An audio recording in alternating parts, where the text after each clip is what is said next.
Graças a Deus, igreja, amém? Amém. Agora a gente grava, né, para poder depois, no futuro, olhar as pregações e falar: nossa, Deus, quanto que eu avancei, progredi, nossa, que abobrinha que eu falei ali. Então a gente vai aprender.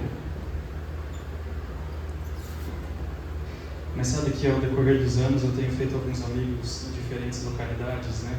Seja no Brasil, no mundo, para a glória de Deus. E às vezes eu até estou com 2 amigos ali atrás, que eu fico muito feliz que andaram comigo enquanto eu estive em Londrina, o Hugo e o Carlos. E é legal, né, a gente ter amigos mais chegados do que irmãos, ver os meus irmãos da igreja, meus amigos em Cristo.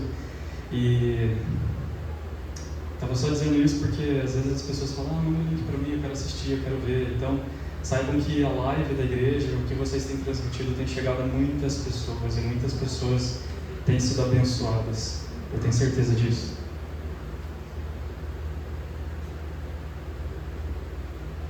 Agora vamos começar. Boa noite novamente, igreja, graça e paz. Eu estou muito feliz de estar aqui nessa noite. Eu imaginava que eu só estaria aqui no ano que vem, mas os nossos planos nem sempre são os planos de Deus, e Ele me trouxe aqui. Me trouxe para cá por algumas questões de saúde, mas eu creio que Ele tem propósito nisso tudo. E eu estou muito feliz de estar aqui nessa noite com os irmãos e trazer um pouco daquilo que Deus Ele falou no meu coração, tem falado nesses dias.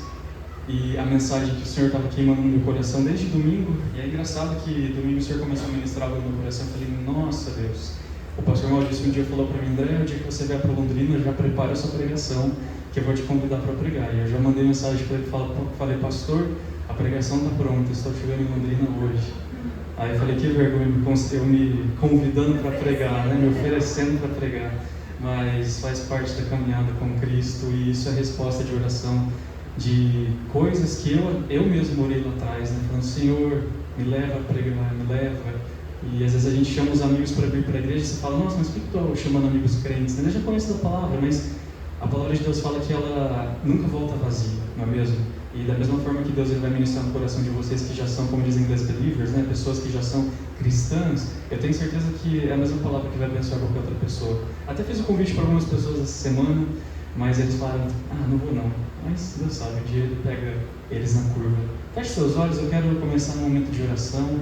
A gente vai estar orando nesse momento, pedindo pela presença do Espírito Santo, para que Ele venha, Ele desça neste lugar. E enquanto você, com seus olhos fechados, comece a se arrepender. Eu me lembro que algum tempo atrás, enquanto eu orava ao Senhor, antes mesmo de começar essa saga de pregações, Deus me levou num lugar de, toda vez que eu subisse no púlpito, é o que Ele trouxe no meu coração, levasse as pessoas em arrependimento, durante a oração, antes da gente chamar pela vinda dEle, que eu creio que Ele já está aqui. Então, comece a se render em rendição a Ele, talvez reflita aí pelo que aconteceu no seu dia, na sua semana, algo que você fez, que talvez tenha entristecido a pessoa do Espírito Santo, e peço perdão, Deus. Eu oro agora pela sua igreja, eu oro, Deus, pela minha vida, Jesus. O Senhor sabe que nós somos pecadores, mas pela sua graça e misericórdia nós não fomos consumidos. Eu te agradeço, Jesus, porque o Senhor está aqui, o Senhor é o nosso bom pastor, e eu peço, Deus, que o Senhor perdoe os pecados dessa igreja, perdoe os nossos pecados e nos enche de misericórdia, Senhor. E nesse momento eu também te peço, Deus, venha com a sua graça sobre nós, com o seu favor, que a sua presença venha sobre nós nesta noite, que o Senhor venha ministrar aos nossos corações a palavra que o Senhor já trouxe em minha vida.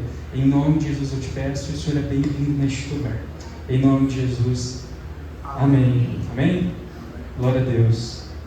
Deus, hoje eu não estou projetando nada ali, hoje vai ser diferente, mas deixei na Bíblia lá em Rondonópolis. Falei: Deus, que pregador que sai sem Bíblia, né? Falei: não vai ter espaço na mochila. Aí que eu cheguei, falei: poxa vida, eu deveria ter trazido, mas tudo bem, eu tenho as minhas anotações aqui, vai dar certo também.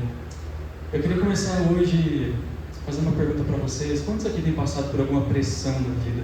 Não precisa levantar a mão, mas para reflexão mesmo. Quantos que têm se sentido pressionados pela vida, não sei, por alguma adversidade, alguma dificuldade, alguma situação, alguma coisa que está acontecendo ultimamente em você, não é mesmo?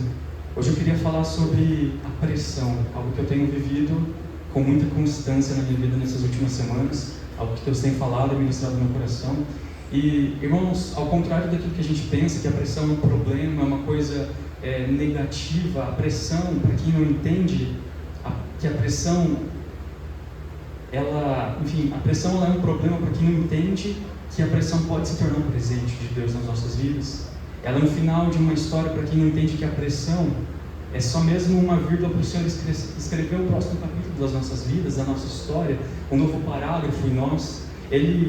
A pressão, né, é um problema para quem trabalha com o tempo presente e está ancorado ao tempo passado, mas não consegue enxergar nada em relação ao seu futuro. Mas a pressão, ela se torna um presente quando, em meio à pressão, há um novo nível de exaltação de Deus, um novo nível de aceleração a Deus. Eu lembro que algum tempo atrás o Senhor ministrou no meu coração assim: André, você vai começar a viver um tempo de aceleração na sua vida, coisas que eu coloquei no seu coração que eu vou começar a acelerar. Irmãos, eu entendo que toda aceleração de Deus vem acompanado com pressão. Tudo que Deus ele te acelera, Ele te forja, Ele te pressiona. Tem uma palavra que Deus ele trouxe no meu coração que fala muito sobre Getsemane, quando Jesus ele foi, né, como ovelha no matador, ele foi prensado, esmagado, e essa é parte da mensagem que eu quero trazer outro dia, mas não é o foco hoje. Mas eu lembro que Jesus ele falou para mim: você vai viver um tempo de aceleração. Eu entendo que Deus ele tem o tempo de Deus é bom, perfeito, agradável para todos nós, e com isso a gente acaba passando por certas situações. Na cidade de Rondonópolis, onde eu estou morando hoje, eu moro num lugar onde Deus, eu tenho certeza que me estabeleceu, mas só para vocês terem ideia o contexto espiritual que eu estou vivendo. Na frente da minha casa, no meu residencial onde eu moro, existe um centro de candomblé. Alguns metros mais para cima existem alguns bares de prostituição de mulheres, que elas estão ali de manhã, de madrugada, de noite. Alguns outros metros, em outros, sei lá, no norte, no sul, no leste, existem moradores em situações de rua. Então, assim, o clima espiritual que eu tenho vivido naquele lugar tem sido pesado, mas eu sei que Deus que me enviou é o mesmo Deus que tem me sustentado, o mesmo Deus que me enviou é o mesmo Deus que tem provido todas as coisas, o mesmo Deus que me enviou é o Deus que vai me ajudar a romper milagrosamente em tudo isso. E eu digo isso porque algumas madrugadas atrás eu comecei essa mensagem falando: quem tem amigos mais chegados do que irmãos? Eu creio que Jesus, né, tinha os seus chegados ali, Pedro, Thiago e João, se eu não estou errado, o pastor me fala ali, mas eu lembro que naquela madrugada eu acordei de um sonho, de um pesadelo, onde eu vi o inimigo me sufocando através de uma pessoa, um saco plástico na minha cabeça, ele amarrando. Eu falei: caramba! E a hora que eu acordei, eu estava com uma dor gigantesca na minha lombar. E eu me lembrei lá da Tailândia, quando eu estava em missão há 2 anos atrás, quando eu comecei a viver dores na lombar, dores fortes na coluna. A mesma coisa que eu vivi lá, eu estou vivendo aqui.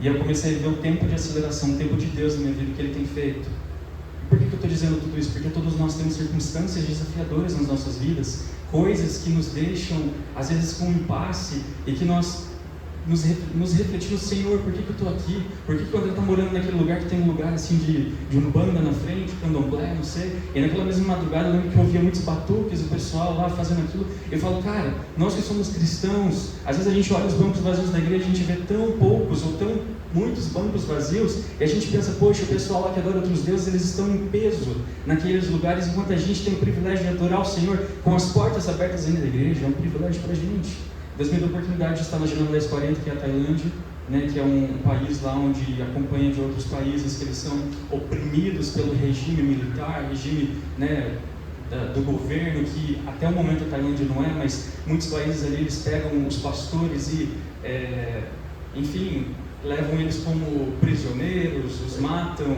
torturam e fazem tantas coisas por conta do Evangelho. E a coisa mais legal disso tudo é que o Evangelho continua crescendo, independente da dor, da angústia, das situações, das adversidades das pessoas passando o mal naqueles países. O Evangelho continua crescendo. Às vezes a pressão que vem em nós, a pressão que vem nas nossas vidas, Deus permite tais coisas para que o Evangelho continue crescendo.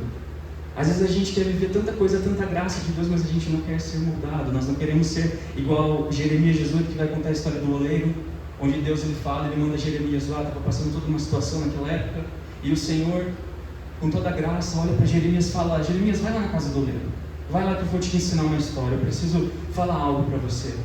E eis que Jeremias ele chega lá, ele começa a ver o oleiro, para quem não sabe, é aquele cara que trabalha com cerâmica, que mexe com coisas manuais. Quem aqui mexe com bolo em casa, eu já vi um boleiro fazendo, tem aquela espátula e uma rodinha assim, vai gerando bolo e vai moldando e vai dando o toque final. Pensa no oleiro, a mesma coisa, mas moldando barro. E aí Jeremias ele começa a olhar toda aquela situação, e o Senhor vai falando no coração dele, vai falando que: olha, eu sou o mesmo Deus que amassa o barro, que molda o barro. Se não está legal, eu vou amassar de novo, eu vou moldar de novo, eu vou fazer do jeito que eu quero. Então, às vezes a gente é como oleiro, a gente é, ou melhor, como barro amassado, e a gente começa a ser amassado pelo Senhor, e a gente não entende o que está acontecendo, por que a gente está sendo pressionado, mas o Senhor sabe, porque há propósito em todas as coisas. Eu digo isso porque cada geografia, locais, lugares que o Senhor ele esteve na Bíblia, né, que conta, que narra lá em Jerusalém, na Galileia, na Judéia, são lugares estratégicos que o Senhor esteve para ministrar o seu povo. Eu tenho certeza que conexões espirituais haviam naquele lugar. Irmãos, eu estou dizendo tudo isso às vezes até sem sentido, mas vai fazer muito link com outra ministração que eu tenho preparado. Mas Jesus, o Senhor, Ele tem propósitos nas nossas vidas em cada lugar que Ele te leva. Eu não estou falando assim só como lugar porque eu fui para Rondonópolis, mas onde você vai no seu dia a dia. Às vezes você muda de emprego, às vezes você vai para outra casa, às vezes você vai para outra igreja, às vezes você está num lugar, depois você está em outro, e Deus Ele começa a te acelerar. É porque tem propósitos. Às vezes o propósito onde Deus Ele vai te ensinar algo no lugar, você vai ser usado como instrumento na vida de alguém para vir para a igreja, alguém que vai aceitar Jesus. Às vezes você vai cruzar o caminho daquela pessoa que estava talvez prestes a cometer suicídio, e ela então vai ser salva pelo Senhor. Propósitos que Deus estabelece nas nossas vidas. Eu vejo muita história de Jesus como Jesus sendo uma igreja móvel. Onde Ele ia, o povo ia atrás. Onde ia, a multidão estava lá. Eu tenho até uma pergunta para você sobre a multiplicação dos pães e peixes. Aqui nem está no meu esboço da pregação de hoje, eu nem sei porque eu estou falando tudo isso, mas eu sei que o Senhor está direcionando essa mensagem.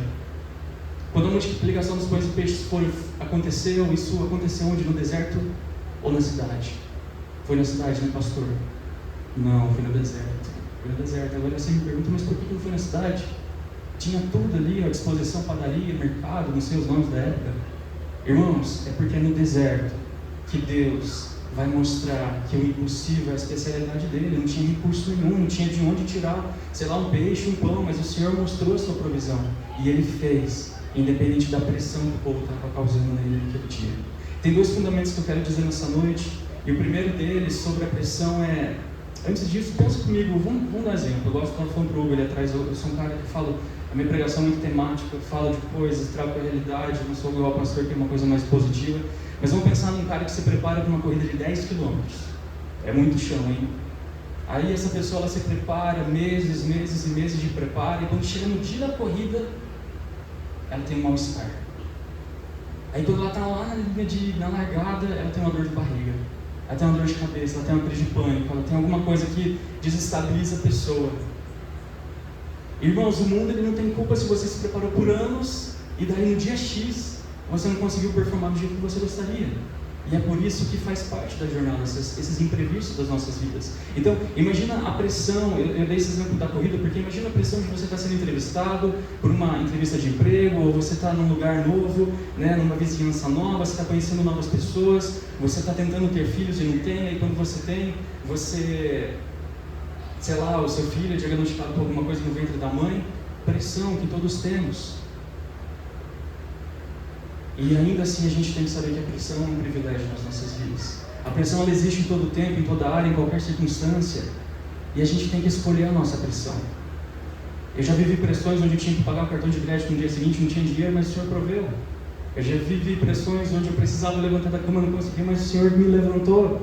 Hoje de manhã eu estava preparando essa ministração, estava com uma dor gigante no meu lombar, mas o Senhor permitiu que eu estivesse aqui hoje, me contorcendo de dor na cama de madrugada, falando, Deus, eu vou lá no hospital do coraçãozinho, mas o Senhor me deu uma posição confortável para dormir. Pressões que a gente vive, e são essas pressões que são gloriosas, porque houveram dias que nós oramos por algo, e hoje nós estamos vivendo coisas que foram fruto das nossas orações do passado.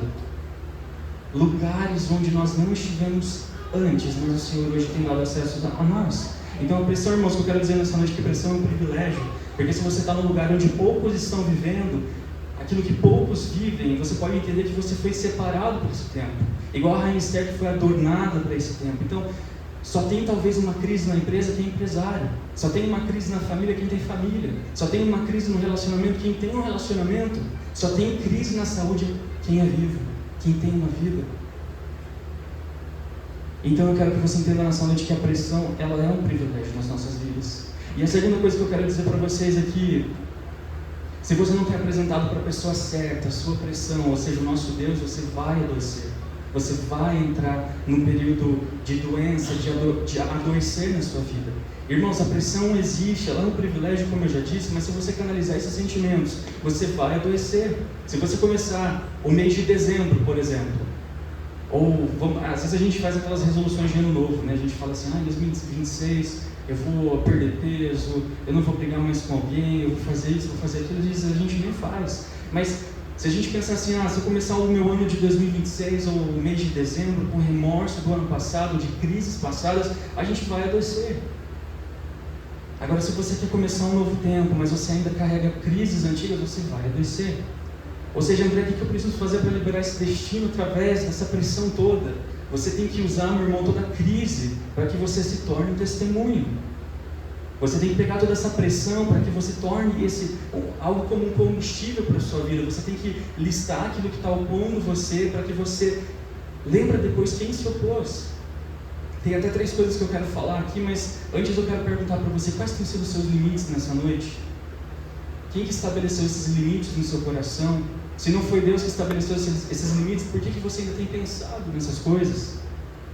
E você vai ver que a maior parte dos limites que te limitam não foram liberados pela boca de Deus. Talvez o seu limite seja a identidade, você tem vivido crises dentro de você, mas antes da sua identidade ser deformada ou afetada, já havia uma identidade, eu creio, em Jesus estabelecida. Quem crê nisso? Talvez tem pessoas, eu vejo isso muito nos jovens por aí, e não só nos jovens, muitos adultos, que às vezes viveram um abuso na infância, um abuso físico, mental, espiritual, e eu não sei, né? Mas antes de sofrer determinado abuso ou qualquer coisa que tenha gerado a crise na mente dessa pessoa, houve uma identidade já pré-estabelecida antes mesmo de sua existência.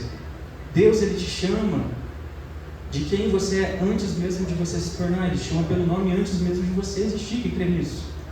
Eu gosto muito de quando fala em Salmos que Deus ele já te desenhou, teceu no ventre da mãe. Também fala lá em Jeremias, e essa é uma coisa que Deus está me moldando. Eu falo, esses dias eu estava pregando para alguém na praça, lá no Monópolis, eu falo, Deus, onde é que estava na Bíblia? Eu não sei. Até a pessoa me falou assim, André, mas é verdade que fala tal coisa na Bíblia? Eu falo, isso eu não conheço.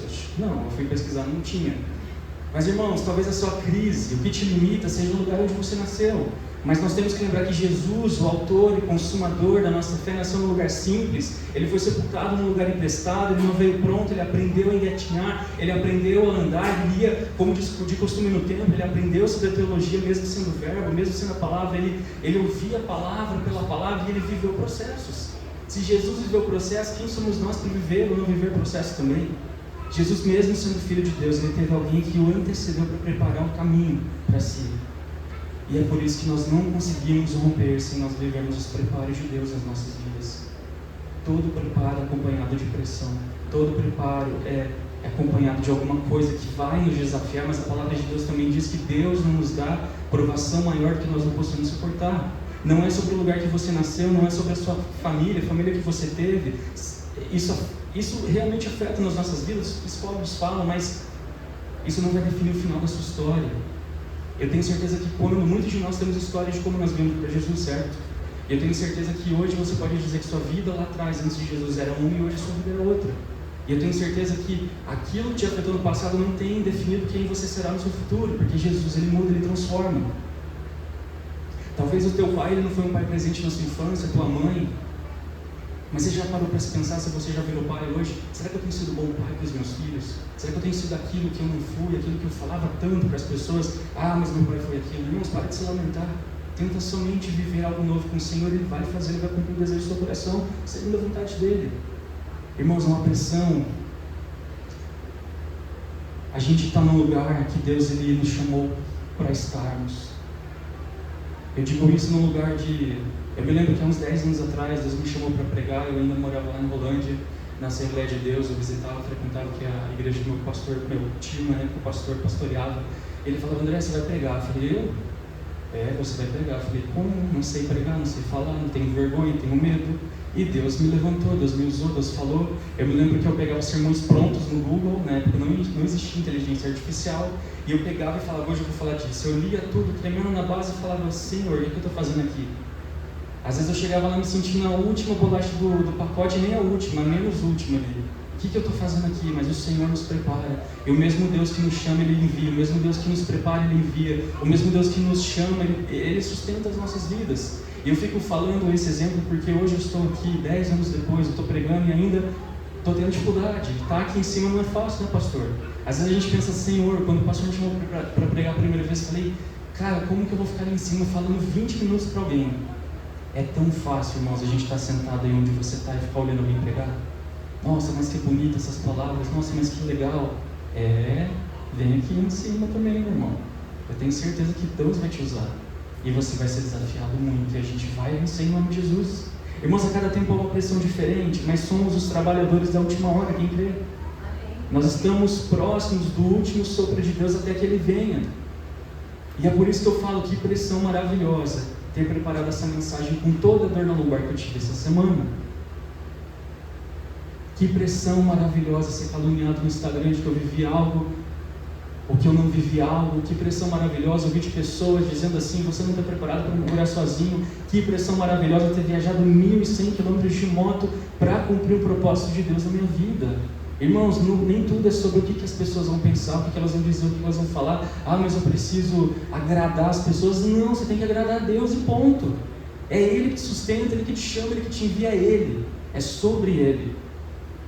Eu, depois que passei esses maus bocados, da minha coluna, lá em Rondonópolis, sozinho, em um lugar diferente, embora eu tinha lá minha namorada, 2 amigos, eu lembro que teve um dia que eu acordei pela manhã, estava me sentindo já travado, fui lá, fiz algumas coisas, vi que eu travei e fui para o hospital. Tomei várias medicações, tramol, dipirona, tomei um monte de coisa que eu nem lembro o nome, sou péssimo para lembrar o nome de remédio, não sei se isso é bom ou não, acho que não é bom. E eu lembro que eu saí de lá com o médico dizendo assim, André, infelizmente, não tem mais o que eu posso fazer por você, a gente já te deu todas as medicações. E eu saí de lá pior do que eu entrei. Eu entrei de cadeira de rodas, eu saí ainda, nem sei como eu saí daquele hospital, mas eu saí com muita dor. Eu não conseguia andar, irmãos. Fazer isso aqui era, não sei. E Deus, eu estou aqui pela graça do Senhor. No dia seguinte, eu fui de novo para o hospital. Fiquei lá o dia inteiro. Falei para os médicos, falei o que tinha me acontecido no dia anterior, e a enfermeira falou, você não vai sair daqui hoje enquanto você não melhorar. Pois eu saí de lá e estava pior do que eu entrei de novo. Mas naquele dia eu tinha tomado até morfina, 6 ml, tomei 2 ml, depois passou um tempo, tomei mais 2 ml. Eu tenho certeza que a enfermeira, na hora que ela me deu os últimos 2 ml, ela colocou 4. Eu fiquei olhando e falei, opa, não tem 2, não tem 4, ainda assim não resolveu.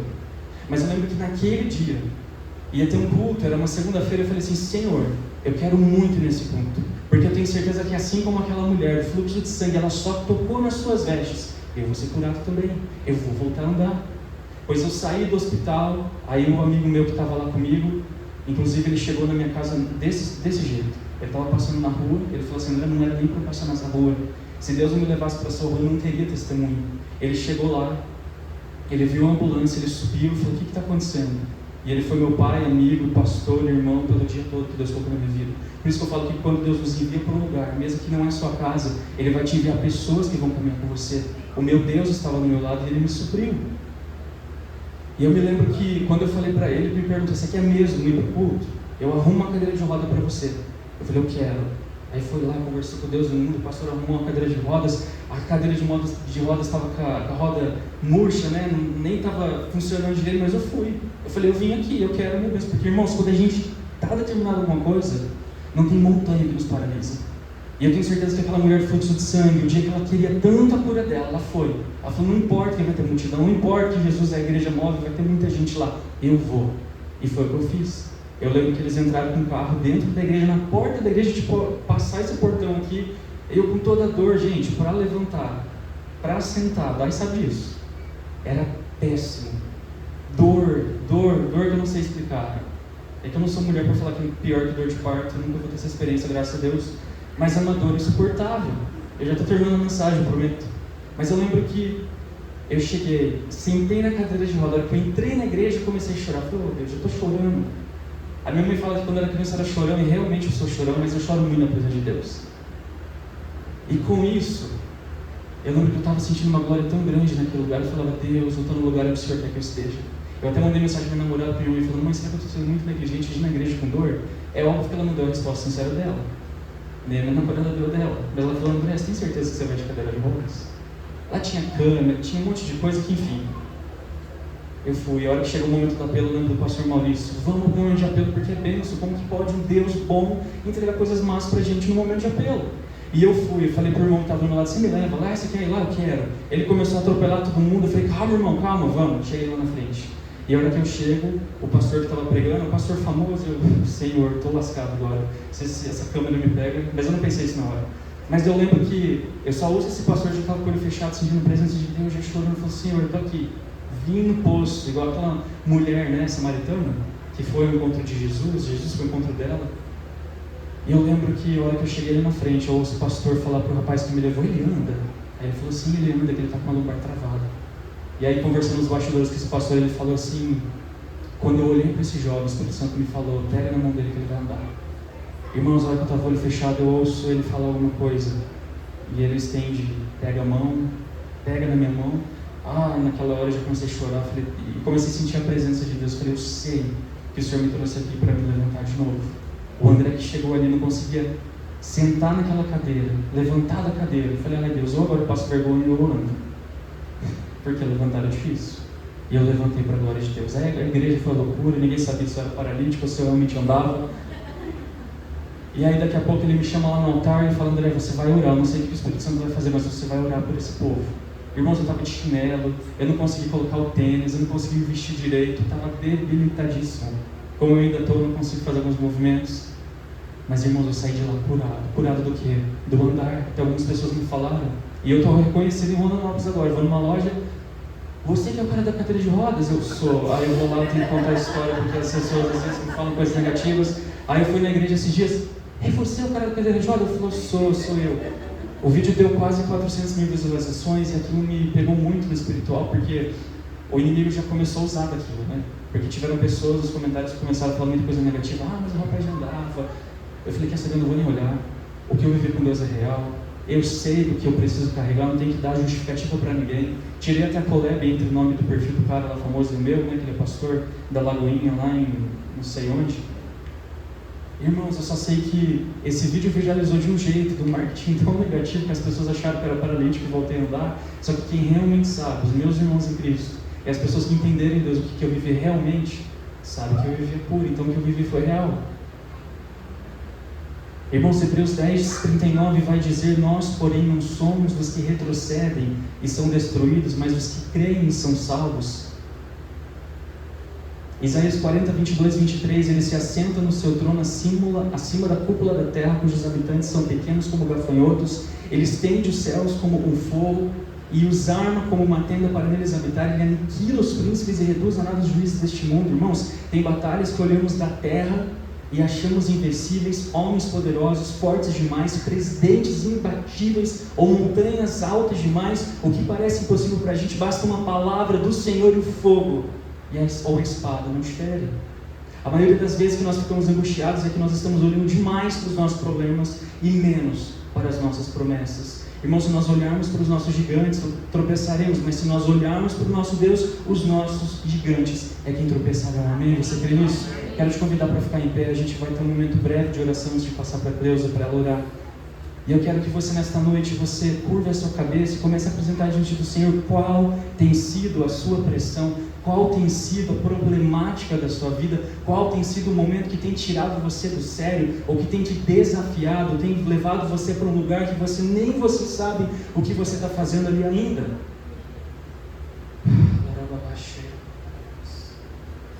Espírito Santo, vem sobre este lugar, Deus. Tiago 1:2 diz: meus irmãos, considerem motivo de grande alegria o fato de passarem por diversas provações, pois vocês sabem que a prova da sua fé, da sua fé produz perseverança. A perseverança deve ter ação completa, a fim de que vocês sejam maduros e íntegros, sem lhes faltar coisa alguma. Irmão, Deus, nós sabemos que uma das coisas que a pressão gera em nós é a maturidade. Senhor, eu peço que nesta noite o Senhor transforme os nossos irmãos, transforme eles em meninos, transforme meninos em homens, meninas em mulheres, porque Deus, os seus gigantes não estão menores. Nós sabemos que os gigantes dos nossos irmãos não estão menores, somos nós que não somos mais como nós éramos, Deus. Deus, Romanos 12:2, não se amoldem ao padrão deste mundo, mas transformem-se pela renovação da sua mente, para que vocês experimentem a boa, agradável e perfeita vontade de Deus. Senhor, que possamos ser uma voz que fala como um sino, que está desafinado, mas que quando isso acontecer, Deus, que a gente venha falar o que o Senhor nos chamou para falar, porque só assim a gente vai ver onde nós precisamos estar, onde o Senhor nos chamou para estar. Deus, eu te agradeço pela vida de cada irmão e irmã nesta noite. Muito obrigado pelas pressões deste mundo. Obrigado porque o Senhor tem nos forjado o nosso caráter, a nossa identidade, a nossa integridade. Obrigado pelo coração do Senhor por essa igreja. Obrigado por cada irmão e irmã nesta igreja. Que a pressão do mundo, que tem oprimido os seus irmãos nessa noite, venha cessar. E que a vitória, a alegria de Deus venha pelo amanhecer, em nome de Jesus. Amém. Irmãos, nós somos mais do que vencedores em Jesus. E eu tenho certeza que vocês não estão sozinhos nessa batalha. Está difícil? Vai passar. Está difícil? Você vai vencer. Conta com o Senhor.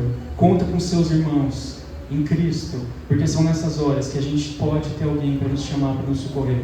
Eu me lembro algumas pessoas que eu mandei mensagem ao longo dos dias. Pessoas que eu tenho alegria de chamá-los como amigos, irmãos.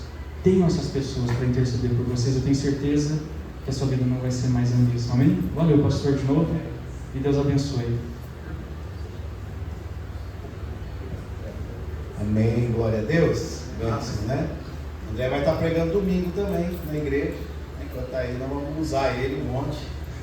Até sarar as costas dele. Vamos ficar em pé aí no altar. Bem, vamos ter esse momento de oração, temos pedidos de oração. Algum irmão, irmã que tem algum pedido de oração para colocar, já também orar pela vida do André, por esse André, né? Oração, fala. Pela cunhada? É.